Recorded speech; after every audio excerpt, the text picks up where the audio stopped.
Shalom Bapak Ibu Saudara-saudara yang dikasihi oleh Tuhan. Masih ada sukacita pada hari ini, amin. Katakan amin. Kita bersukacita karena Tuhan masih memelihara hidup kita sampai saat ini. Wajib kita bersyukur karena pemeliharaan Tuhan bagi kita. Kita sudah melewati hari demi hari, bulan, bahkan tahun 2021. Kita sudah menginjakkan kaki di bulan Februari.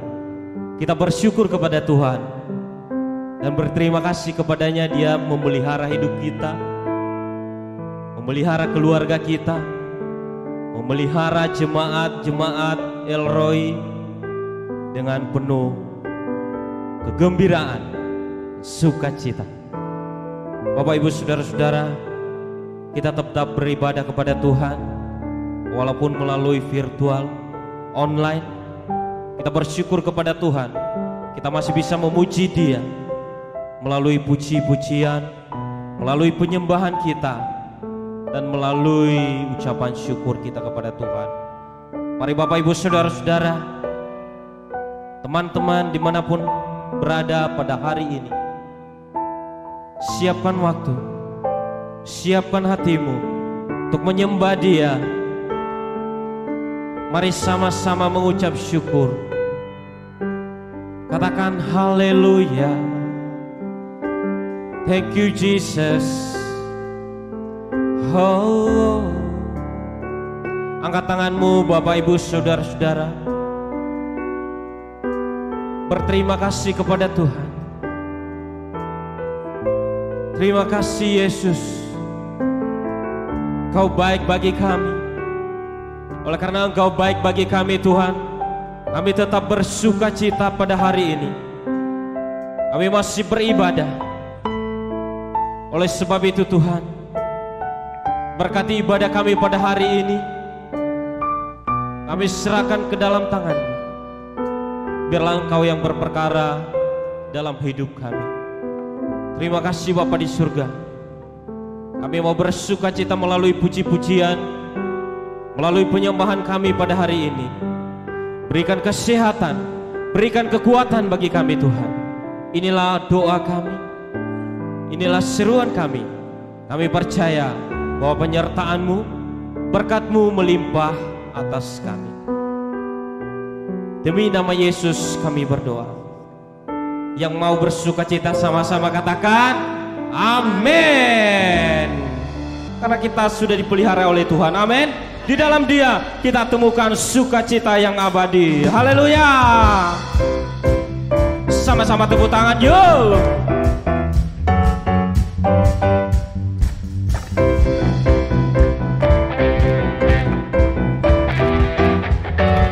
Sama-sama. Dalam-Mu ku temukan sukacita. Haleluya. Dunia takkan sanggup ku berikan. Segala bebanku pun digantikan selama ku ada di dalam-Mu. Kaulah sukacita, pengharapan dan kehidupan.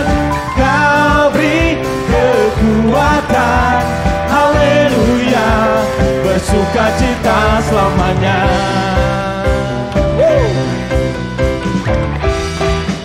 Katakan kau ada mendampingi setiap langkahku. Berikan kekuatan dengan Roh-Mu. Janji-Mu yang telah menuliskan, ku punya rencana yang indah. Kaulah sukacita, pengharapan dan kehidupan. Kau beri kekuatan, haleluya, haleluya.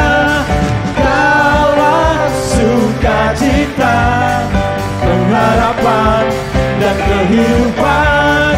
Kau beri kekuatan, haleluya, bersukacita selamanya. Kita tetap bersukacita di hadapan Tuhan, amin. Apapun keadaan Bapak Ibu Saudara-saudara, mari terus senyum dan bersukacita. Katakan sama-sama. Oh, oh, oh, oh. Oh, oh, oh, oh, oh.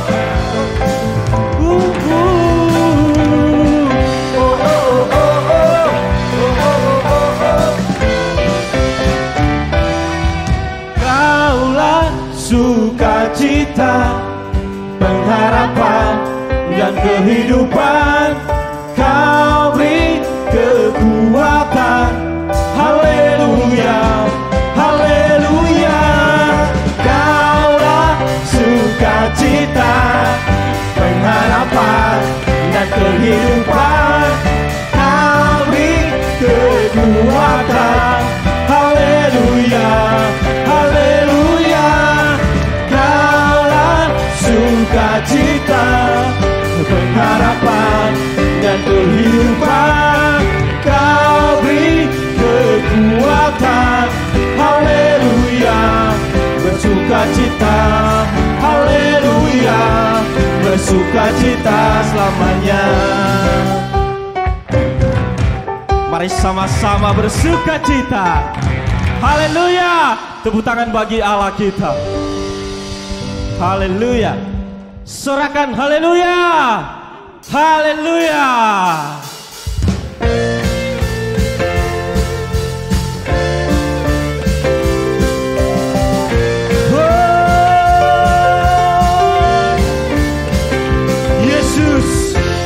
Yesus, kau kekuatan di hidupku, takkan gentar langkahku. Angkat tanganku di saat aku jatuh, Kaulah sumber kuatku. Lembah yang kelam kan ku lewati, sebab Engkau sertaku. Dengan imanku ku diselamatkan oleh kuasa Yesusku. Ku angkat tanganku, ku sorakan haleluya. Namamu berkuasa, surga bumi nyatakan. Angkat tanganku, nyatakan Kau hebat, Allah yang berkuasa, berkuasa selamanya.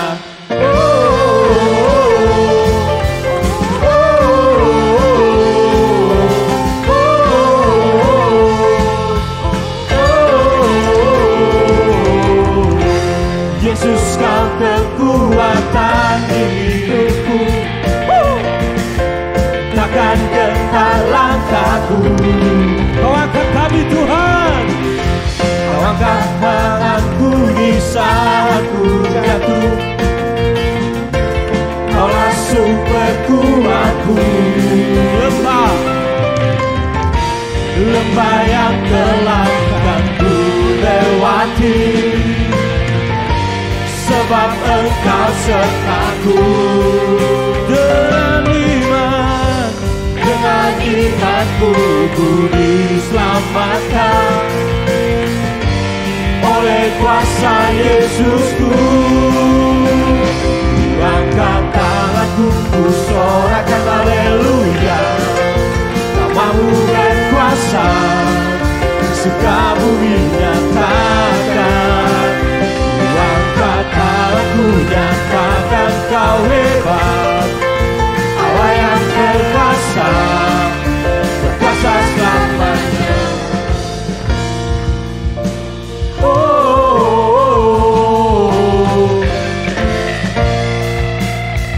oh, oh.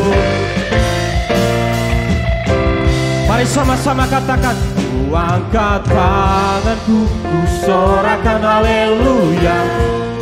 Namamu berkuasa, surga bumi nyatakan.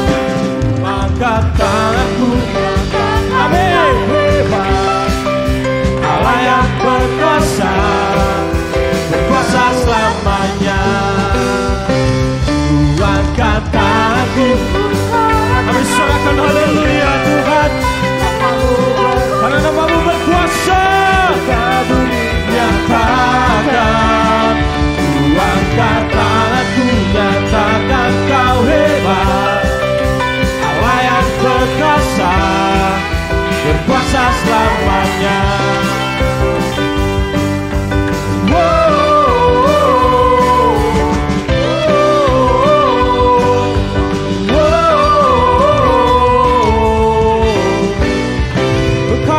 Yesus Tuhan kami.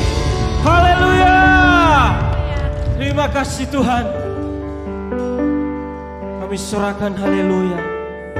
Karena kami terus bersuka cita walaupun di tengah-tengah badai. Tak henti-hentinya Tuhan, kami memerlukan Engkau. Kami memerlukan keajaiban, memerlukan kasih-Mu Bapa nyata dalam hidup kami. Terpuji nama-Mu Tuhan. Kami tak dapat jalan sendiri, namun kami perlu Engkau Tuhan.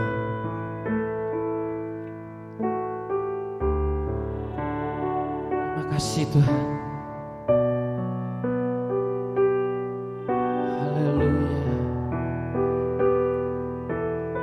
Segarkan kami dengan kebenaran firman.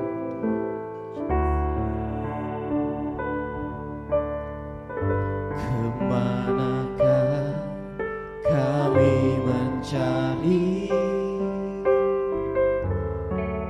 kasih sejati? Kemanakah kami berseru saat badai datang meneru?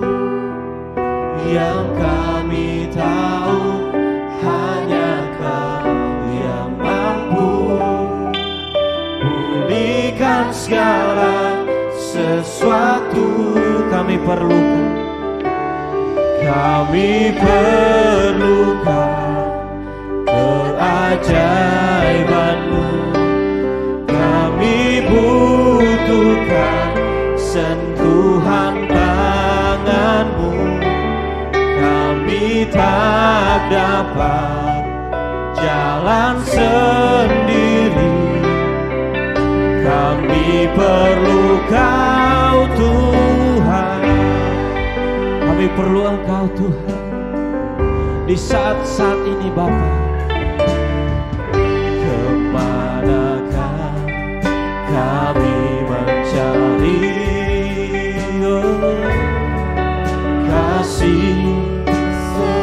kasih sejati? Kemanakah kami berseru saat badai? Haleluya.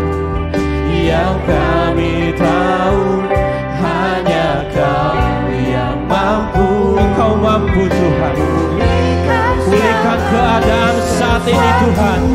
Kami butuhkan, kami perlukan keajaiban-Mu. Kami butuhkan sentuhan tangan-Mu. Kami tak dapat jalan sendiri. Kami perlu Kau Tuhan. Kami perlukan, kami perlukan. Nyatakan keajaiban Tuhan di tengah-tengah keluarga kami, di bangsa kami, karena kami tidak dapat berjalan sendiri. Haleluya. Sekali lagi katakan, kami perlukan, kami perlukan keajaiban-Mu. Kami butuhkan sentuhan tangan-Mu. Kami tak dapat jalan sendiri. Kami perlu Kau Tuhan. Haleluya Yesus. dengan sungguh kami perlukan keajaiban-Mu. Kami butuhkan sentuhan tangan-Mu. Kami tak dapat berjalan sendiri. Kami perlu Kau.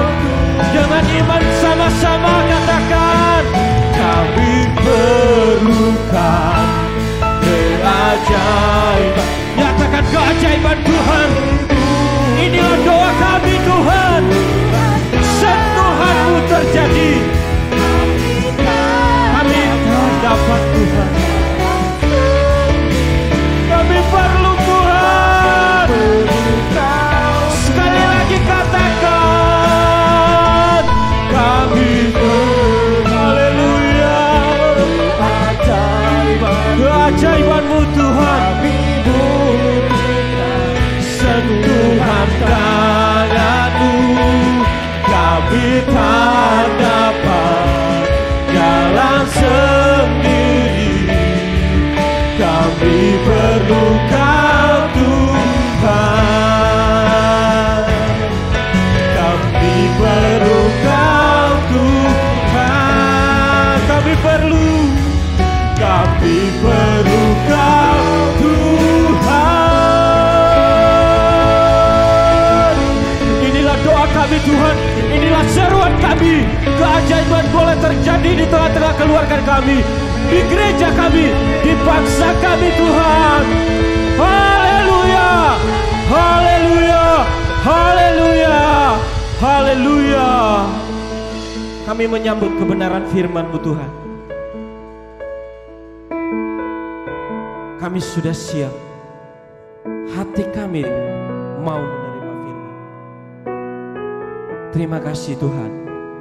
Di dalam nama Tuhan Yesus kami berdoa.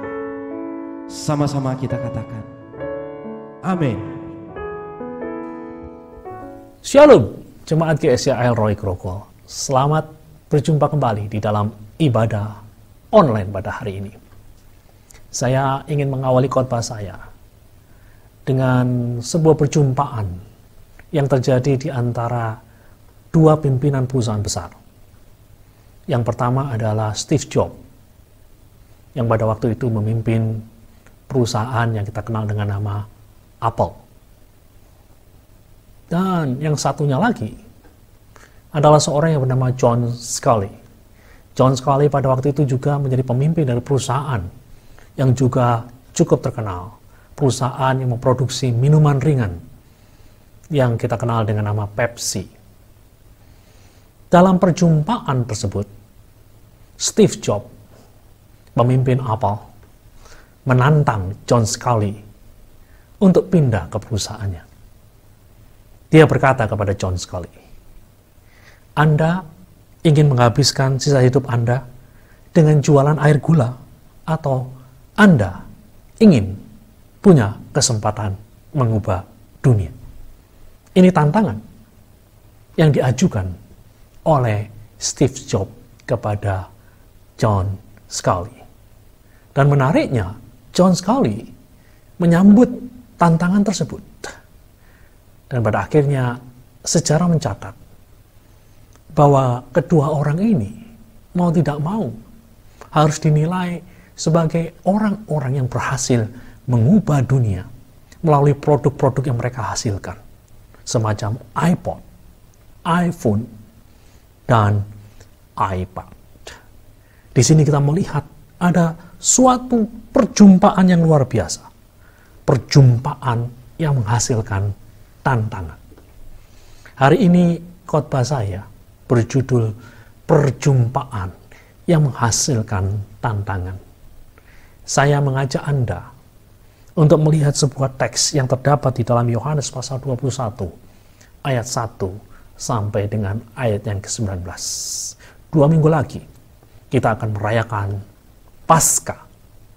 Dan di dalam masa-masa menjelang Paskah itu, saya ingin mengajak Anda untuk melihat sebuah teks yang menggambarkan sesuatu yang terjadi sesudah Yesus bangkit dari kematian. Mari kita melihat teks tersebut. Yohanes 21 ayat 1 sampai 19. Jika Alkitab tidak jauh dari jangkauan Anda, silakan buka dan mari kita baca bagian tersebut bersama-sama. Yohanes 21 ayat 1 sampai 19. Beginilah bunyi firman Tuhan. Kemudian Yesus menampakkan diri lagi kepada murid-muridnya di pantai Danau Tiberias. Dan ia menampakkan diri sebagai berikut. Di pantai itu berkumpul Simon Petrus, Thomas yang disebut Didimus, Nathanael dari Kana yang di Galilea, anak-anak Zebedius, 2 orang murid lainnya. Kata Simon Petrus kepada mereka, "Aku pergi menangkap ikan." Kata mereka kepadanya, "Kami pergi juga dengan engkau." Mereka berangkat lalu naik ke perahu, tetapi malam itu mereka tidak menangkap apa-apa. Ketika hari mulai siang, Yesus berdiri di pantai. Akan tetapi murid-murid itu tidak tahu bahwa itu adalah Yesus. Kata Yesus kepada mereka, "Hai anak-anak, adakah kamu mempunyai lauk pauk?" Jawab mereka, "Tidak ada." Maka kata Yesus kepada mereka, "Tebarkanlah jalamu di sebelah kanan perahu, maka akan kamu peroleh." Lalu mereka menebarkannya, dan mereka tidak dapat menariknya lagi karena banyaknya ikan. Maka murid yang dikasihi Yesus itu berkata kepada Petrus, "Itu Tuhan." Ketika Petrus mendengar bahwa itu adalah Tuhan, maka ia mengenakan pakaiannya, sebab ia tidak berpakaian, lalu terjun ke dalam danau. Murid-murid yang lain datang dengan perahu, karena mereka tidak jauh dari darat, hanya kira-kira 200 hasta saja, dan mereka menghela jala yang penuh ikan itu. Ketika mereka tiba di darat, mereka melihat api arang dan di atasnya ikan dan roti. Kata Yesus kepada mereka, "Bawalah beberapa ikan yang baru kamu tangkap itu." Simon Petrus naik ke perahu, lalu menghela jala itu ke darat, penuh ikan-ikan besar, 153 ekor banyaknya, dan sungguh pun sebanyak itu, jala itu tidak koyak. Kata Yesus kepada mereka, "Marilah dan sarapanlah." Tidak ada di antara murid-murid itu yang berani bertanya kepadanya, "Siapakah engkau?" Sebab mereka tahu bahwa ia adalah Tuhan. Yesus maju ke depan, mengambil roti dan memberikannya kepada mereka. Demikian juga ikan itu. Itulah ketiga kalinya Yesus menampakkan diri kepada murid-muridnya sesudah ia bangkit dari antara orang mati. Sesudah sarapan, Yesus berkata kepada Simon Petrus, "Simon, anak Yohanes, apakah engkau mengasihi aku lebih daripada mereka ini?" Jawab Petrus kepadanya, "Benar Tuhan, Engkau tahu bahwa aku mengasihi engkau." Kata Yesus kepadanya, "Gembalakanlah domba-dombaku." Kata Yesus pula kepadanya untuk kedua kalinya, "Simon, anak Yohanes, apakah engkau mengasihi aku?" Jawab Petrus kepadanya, "Benar Tuhan, Engkau tahu bahwa aku mengasihi engkau." Kata Yesus kepadanya, "Gembalakanlah domba-dombaku." Kata Yesus kepadanya untuk ketiga kalinya, "Simon, anak Yohanes, apakah engkau mengasihi aku?" Maka sedih hati Petrus karena Yesus berkata untuk ketiga kalinya, "Apakah engkau mengasihi aku?" Dan ia berkata kepadanya, "Tuhan, Engkau tahu segala sesuatu. Engkau tahu bahwa aku mengasihi engkau." Kata Yesus kepadanya, "Gembalakanlah domba-dombaku. Aku berkata kepadamu, sesungguhnya ketika engkau masih muda, engkau mengikat pinggangmu sendiri dan engkau berjalan kemana saja kau kehendaki. Tetapi jika engkau sudah menjadi tua, engkau akan mengulurkan tanganmu dan orang lain akan mengikat engkau dan membawa engkau ke tempat yang tidak kau kehendaki." Dan hal ini dikatakannya untuk menyatakan bagaimana Petrus akan mati dan memuliakan Allah. Sesudah mengatakan demikian, ia berkata kepada Petrus, "Ikutlah aku." Nah, saudara-saudara sekalian, di sini kita melihat sebuah peristiwa yang terjadi sesudah hari Paskah. Yohanes mencatat, inilah kali ketiga Yesus menampakkan diri dengan murid-muridnya. Murid-murid yang tampaknya sudah frustasi. Murid-murid yang tampaknya sudah kehilangan harapan. Murid-murid yang kini kembali menekuni pekerjaan lama mereka sebagai nelayan atau pencari ikan di Danau Galilea. Dan di dalam peristiwa yang tercatat di dalam Injil Yohanes pasal 21 ini, kita melihat ada suatu perjumpaan. Dan perjumpaan itu adalah perjumpaan yang menghasilkan tantangan. Dan saya pikir di dalam kehidupan kita, sebagai anak-anak Tuhan, kadang-kadang kita juga bisa mengalami pengalaman-pengalaman seperti yang dialami oleh murid-murid Yesus ini. Ketika kita mengikut Tuhan, kita kadang-kadang mengalami kekecewaan. Kita kadang-kadang berjumpa dengan harapan yang tidak sesuai dengan kenyataan. Sehingga akibatnya kita mundur secara teratur dari jalan kemuritan. Dan saudara-saudara sekalian, jikalau Anda berada di dalam posisi seperti ini, mari kita renungkan bagian yang baru saja kita baca pada hari ini.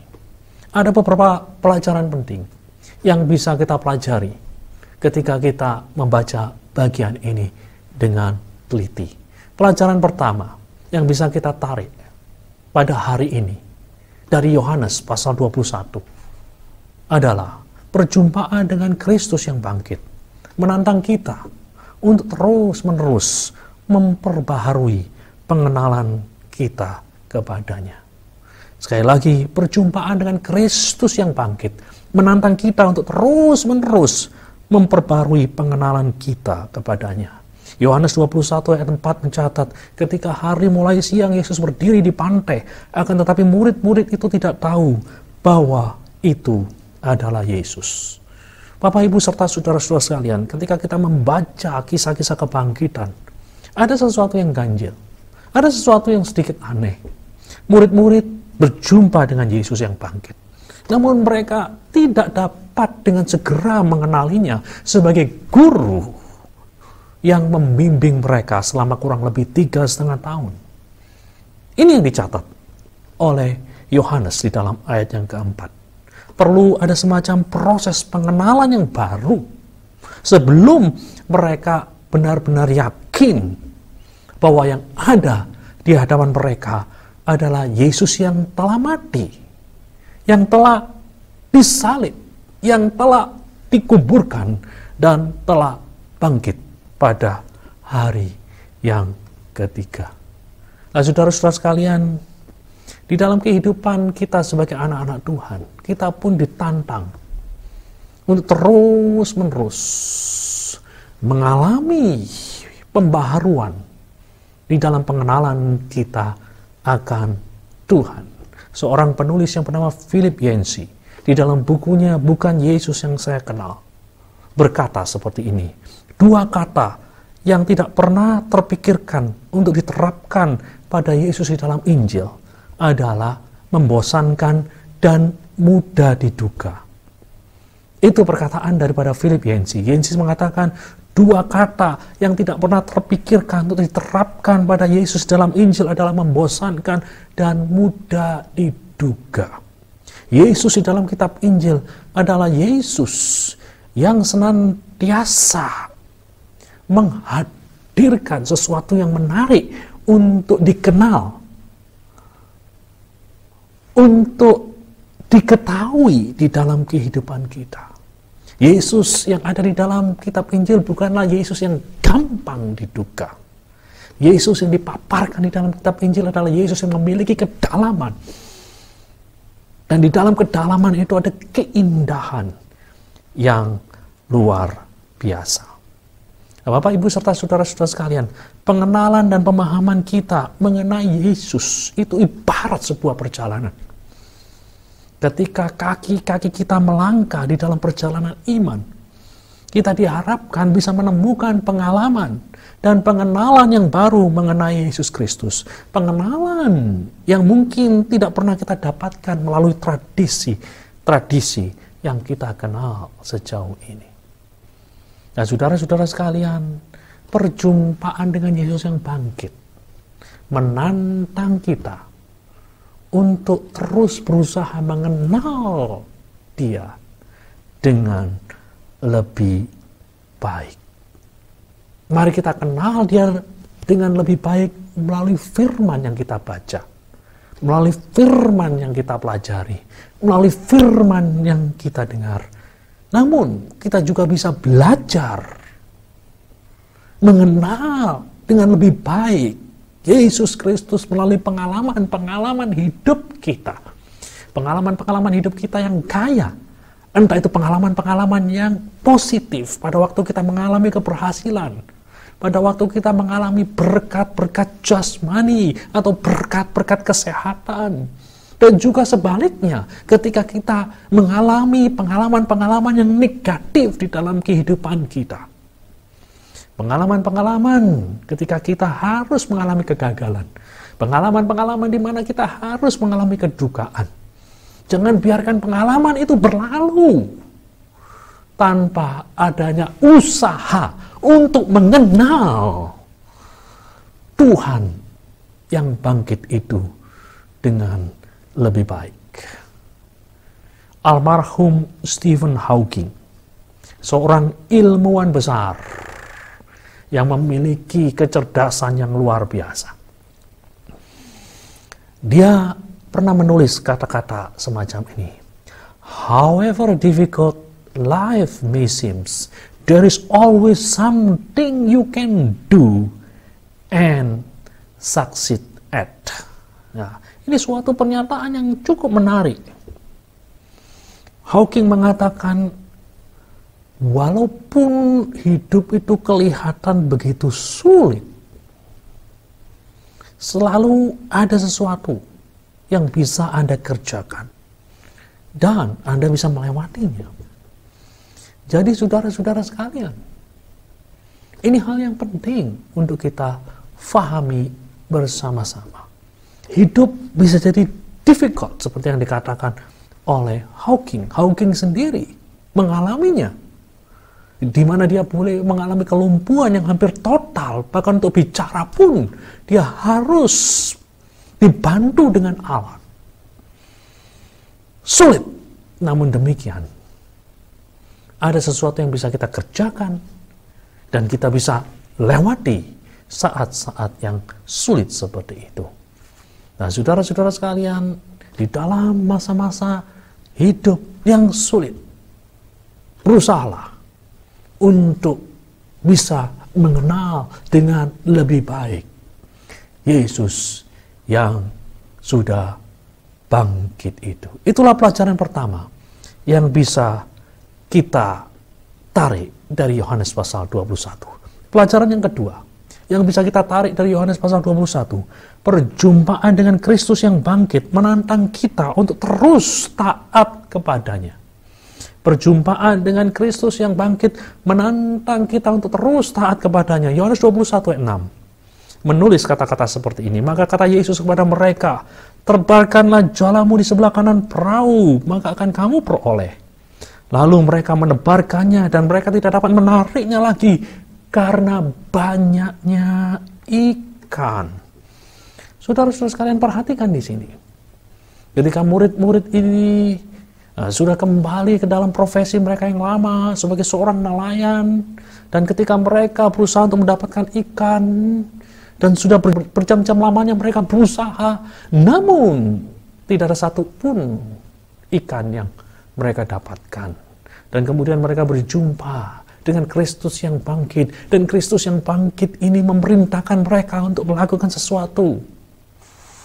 Dan yang menarik adalah kita melihat betapa taatnya mereka mendengar suara dari Kristus yang bangkit itu, walaupun mereka mungkin belum mengenal dengan pasti siapa yang berdiri di depan mereka.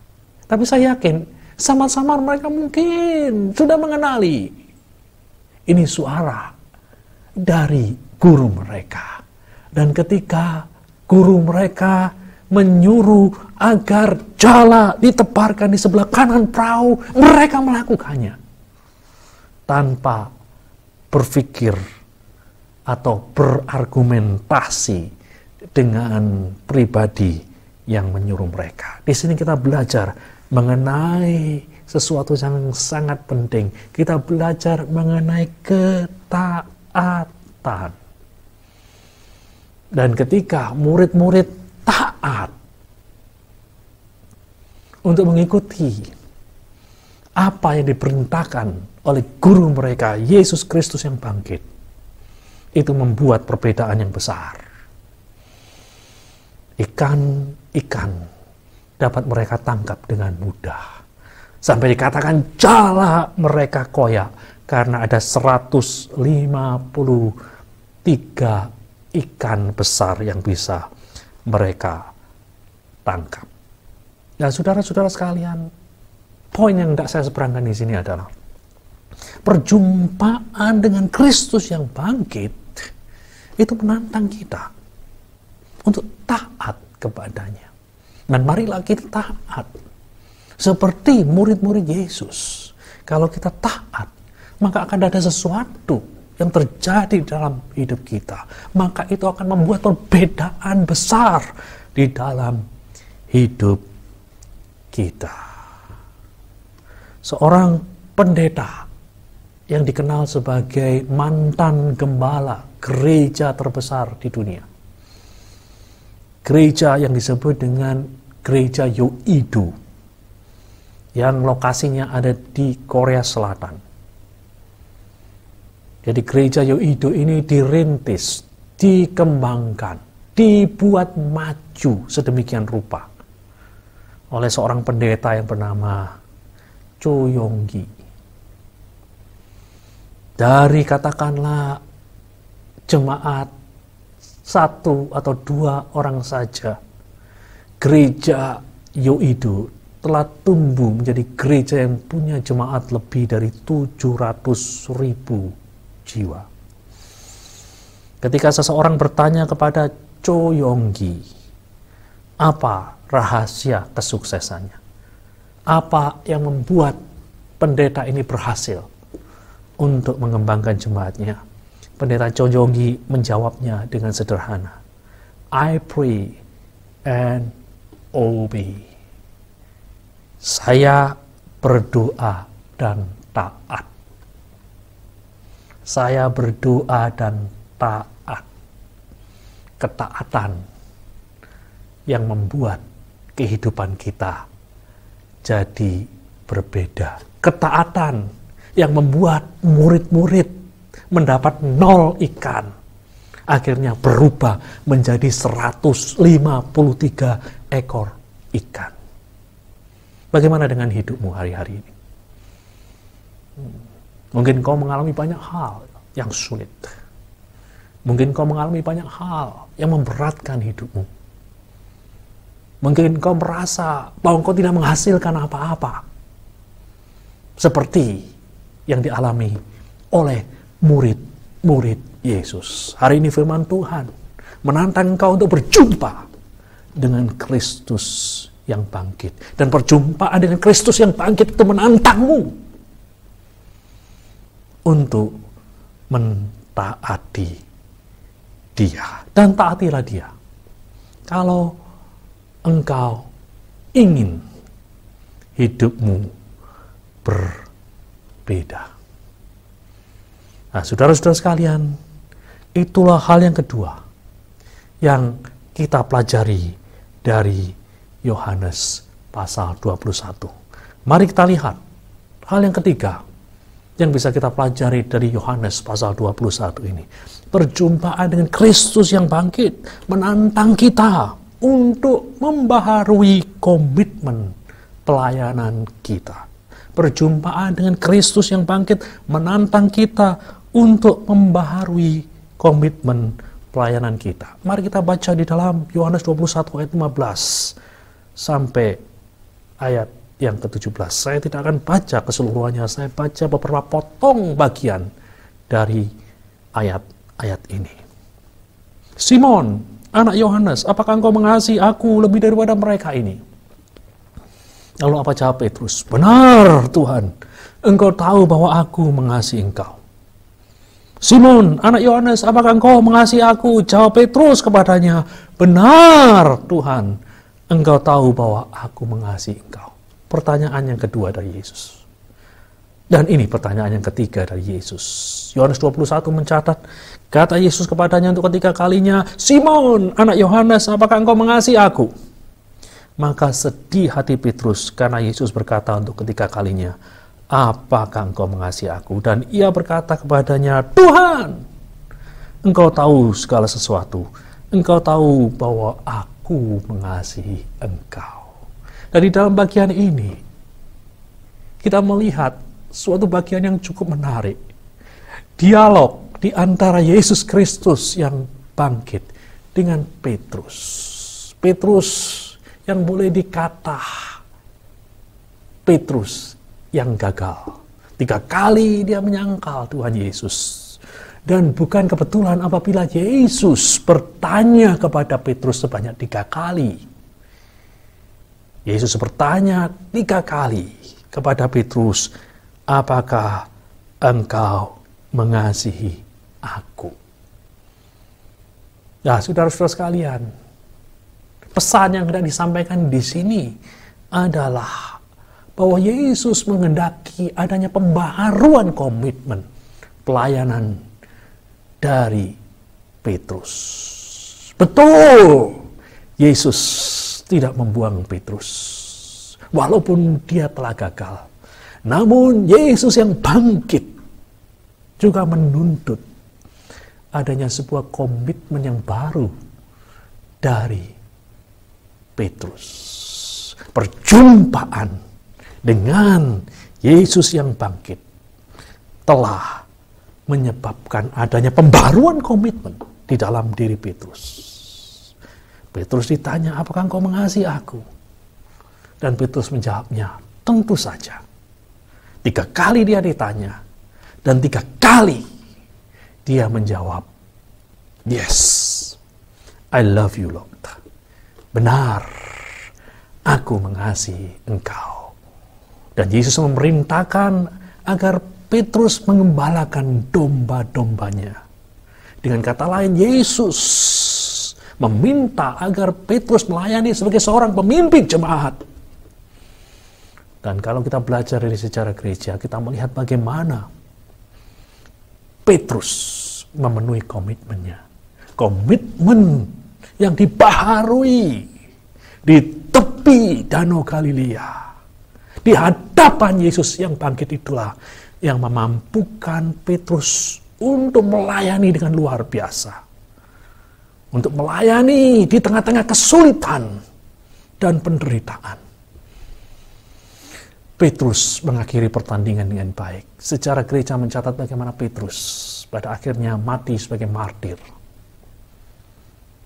Pada masa Kekaisaran Nero, dia ditangkap, dipenjarakan, dan kemudian dihukum mati.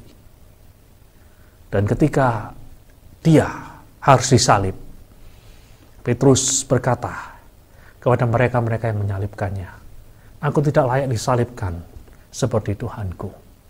Salibkan aku dengan kepala di bawah, kaki di atas. Suatu hal yang begitu luar biasa.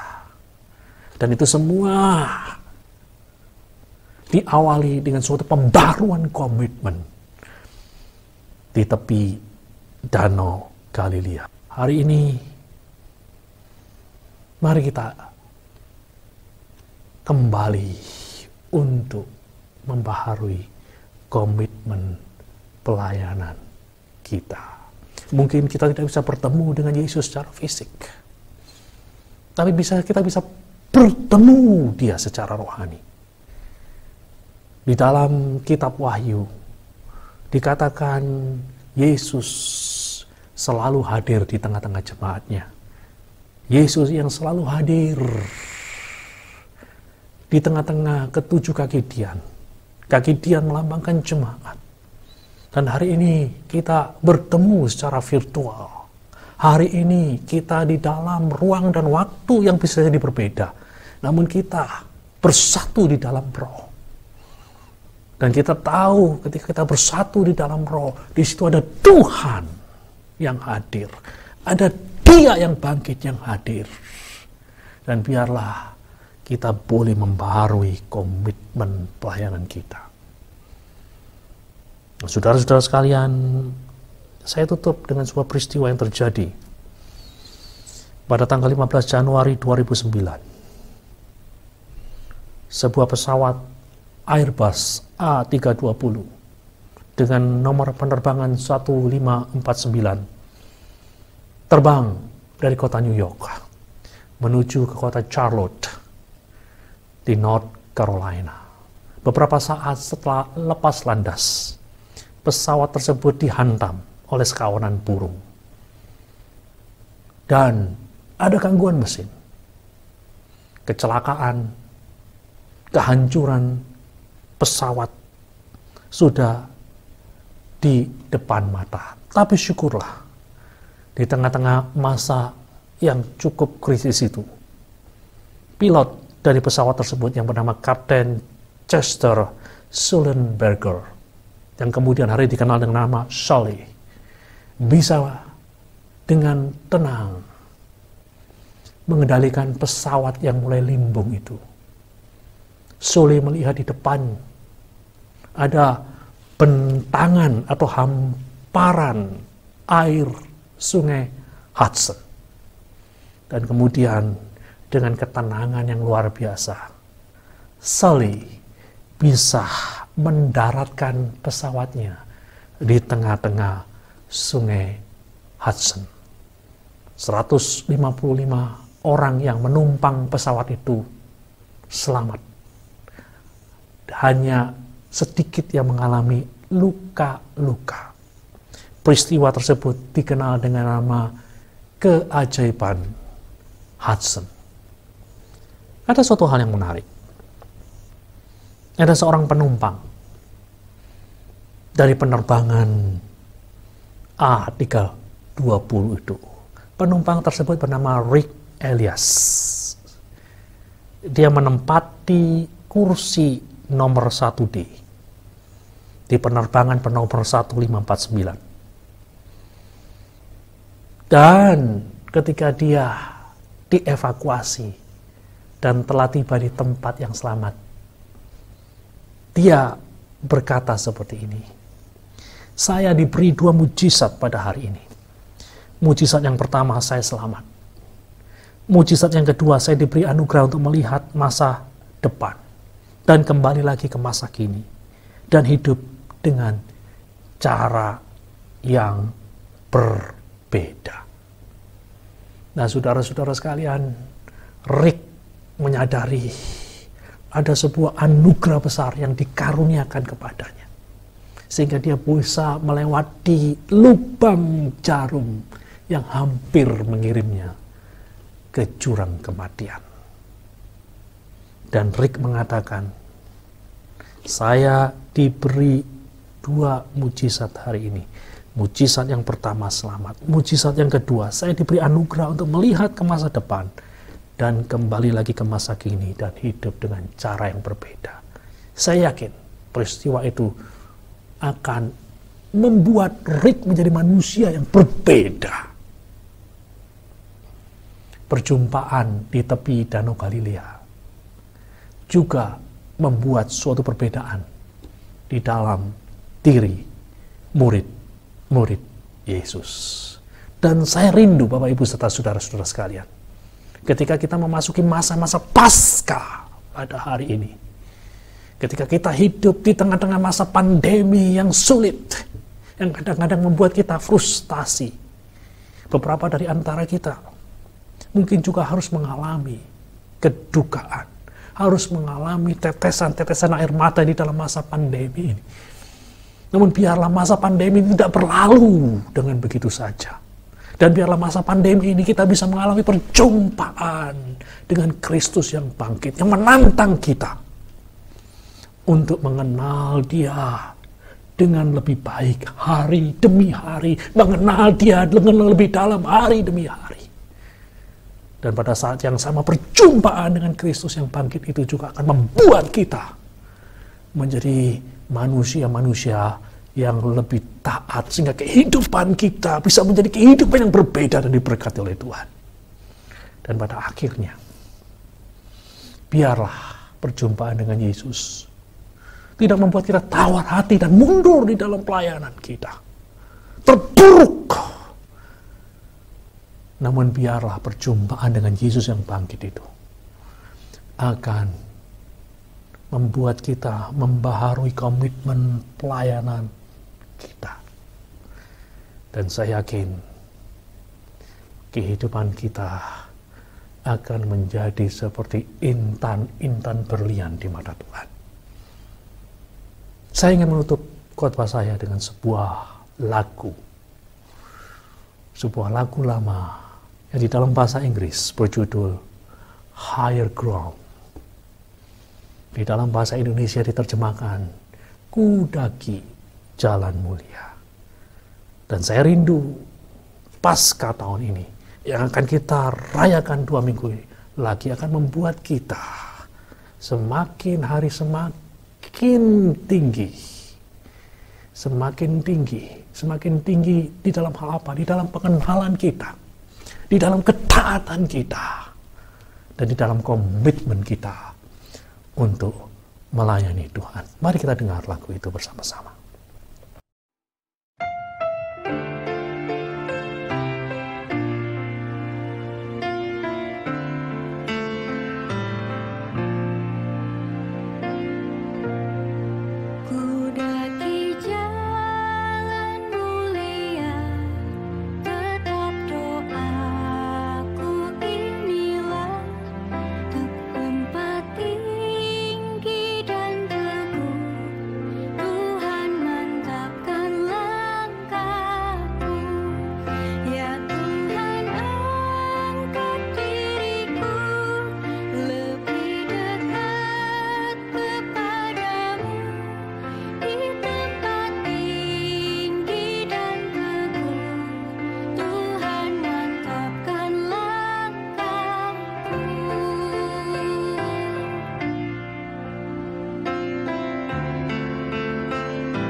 Biasanya dipanggil Anggi.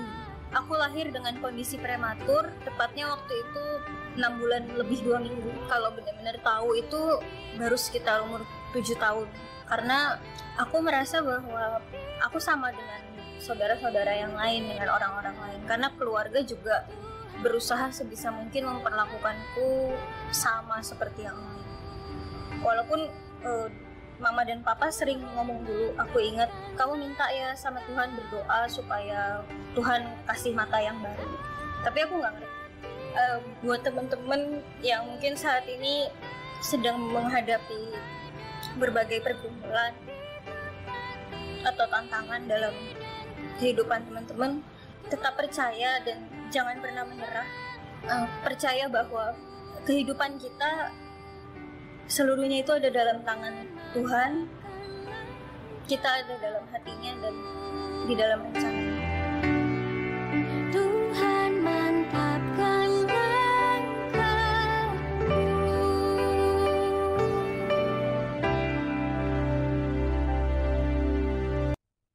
Bapak Ibu serta saudara sekalian, sekarang mari kita berdoa untuk menutup firman Tuhan pada hari ini. Tuhan, terima kasih untuk firman-Mu. Firman-Mu yang mungkin keras bagi kami. Firman-Mu yang menegur kami. Namun pada saat yang sama firman itu meneguhkan kami. Kami mau menerima firman-Mu. Tuhan, biarlah Paskah tahun ini tidak akan berlalu begitu saja. Tuhan, kami merindukan Paskah tahun ini. Kami boleh mengenal Engkau dengan lebih baik. Kami boleh semakin belajar untuk hidup taat kepadamu. Dan kami juga ingin membaharui komitmen pelayanan kami. Tolong kami Tuhan, karena sebenarnya sebagai manusia kami tidak mampu. Sebagai manusia kami lemah. Sebagai manusia kami perlu kekuatan daripada Roh Kudus. Tolong kami Tuhan. Jamah hati kami. Dan biarlah kami bukan hanya sebagai pendengar firman, namun sebagai pelaku firman. Demi nama Tuhan Yesus kami berdoa. Amin.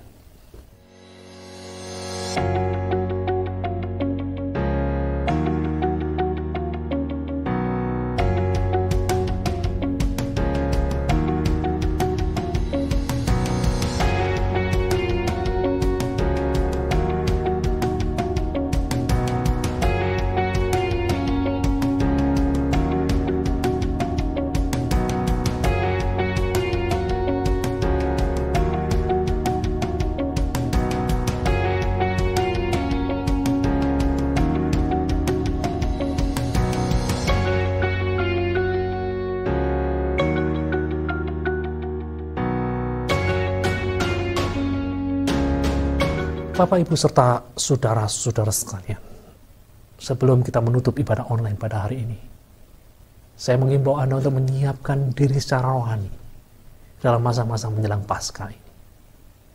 Anda mungkin bisa berdoa secara khusus, Anda bisa berpuasa, dan biarlah kita boleh mengalami Paskah yang penuh berkat pada tahun ini, di mana kita boleh mengalami kebangunan rohani dan mengalami berkat-berkat rohani yang lain dari Tuhan.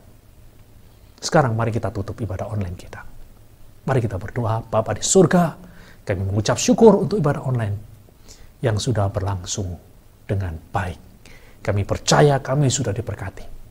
Dan kini sebelum kami melanjutkan aktivitas kami masing-masing, hamba-Mu berdoa agar seluruh jemaat-Mu dilindungi, keluar dan masuk mereka dilindungi dalam masa-masa pandemi ini, sehingga seluruh jemaat-Mu senantiasa ada dalam kondisi yang sehat walafiat. Hamba-Mu juga berdoa agar kepada seluruh jemaat-Mu dikaruniakan berkat-berkat. Tuhan, mereka-mereka yang bekerja, mereka-mereka yang berusaha, Tuhan berkati, sehingga mereka semakin maju di dalam usaha dan pekerjaan mereka. Anak-anak-Mu yang sedang menjalani masa studi, Tuhan berikan ketekunan, Tuhan berikan kepandaian, sehingga mereka boleh berhasil di dalam studi mereka. Jemaat-jemaat-Mu yang hari-hari ini sedang sakit, Tuhan jamah, Tuhan sembuhkan, Tuhan pulihkan mereka. Jemaat-jemaat-Mu yang sedang mengalami kekurangan, Tuhan, biarlah mereka boleh mengalami Engkau sebagai Allah yang menyediakan, Yehova Jireh. Jemaat-jemaat-Mu yang hari ini sedang berada di dalam kedukaan, biarlah damai sejahtera dan penghiburan yang berasal dari Roh Kudus akan memenuhi hati dan pikiran mereka. Terima kasih Tuhan, ke dalam tangan-Mu kami serahkan seluruh kehidupan kami. Dan sekarang, jemaat yang dikasihi Tuhan, angkatlah kedua belah tangan-Mu dan terimalah berkat dari Tuhan. Tuhan memberkati dan melindungi engkau. Tuhan menyinari engkau dengan wajah-Nya dan memberimu kasih karunia. Tuhan menghadapkan wajah-Nya kepadamu dan memberimu damai sejahtera. Demi nama Tuhan Yesus, semua yang percaya berkata, Amin.